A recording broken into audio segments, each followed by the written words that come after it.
Okey guys, Assalamualaikum dan salam sejahtera. Okey, ini adalah percubaan pertama aku untuk buat video untuk channel YouTube aku. Jadi kalau ada salah dan silap tu agak maaf ajalah.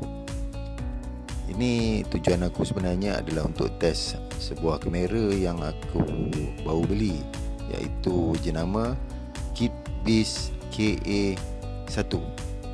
Beli kat TikTok aja, harga pun murah. Ini kamera asli ya. Hari-hari aku nak tengok macam mana dia punya kualiti dengan resolusi yang aku setting 1080 x 60 frame per second. Ok guys, jadi setakat ni kualiti ok lah, memuaskan lah. Cuma untuk recording suara aku terpaksa buat dubbing menggunakan Rode Wireless Go 2 yang aku edit pada CapCut, terus aku buat rekod suara lah.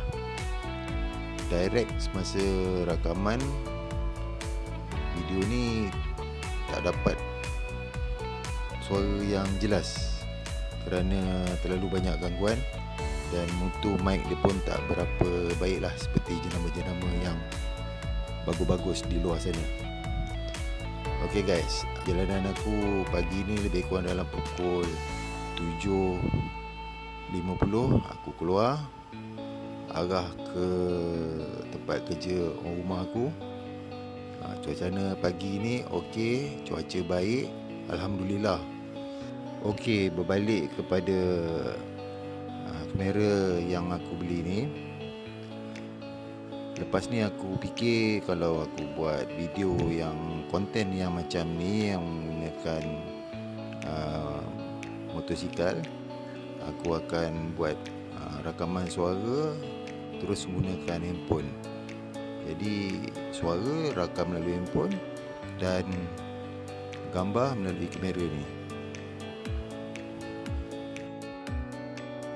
Untuk stabilizer pada video ni agak memuaskan, memang baik juga kerana nampak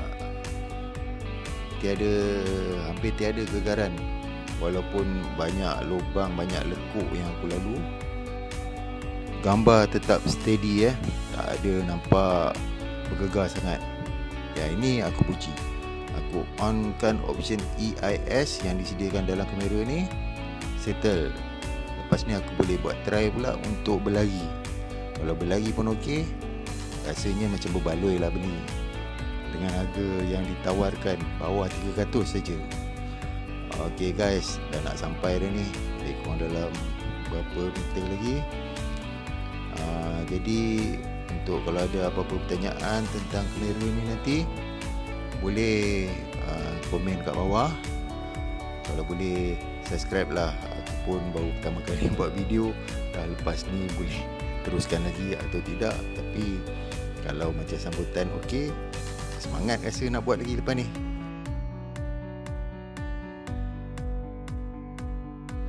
Dan akhir sekali, apa yang aku sampaikan dalam ni, jika ada yang salah, silap, aku minta maaf lah. Baru pertama kali kan, salah faham lah, tak tahu lagi apa nak cakap. Ok, dah nak sampai. Aku nak turunkan rumah aku dulu. Ok, rumah aku je sini. Lepas turunkan dia nanti, aku pula terus pergi kerja. Ok guys, dan sehingga kita jumpa lagi lepas ni. Ok, salam sejahtera, salam hormat, jumpa lagi. Assalamualaikum warahmatullahi wabarakatuh. Bye bye.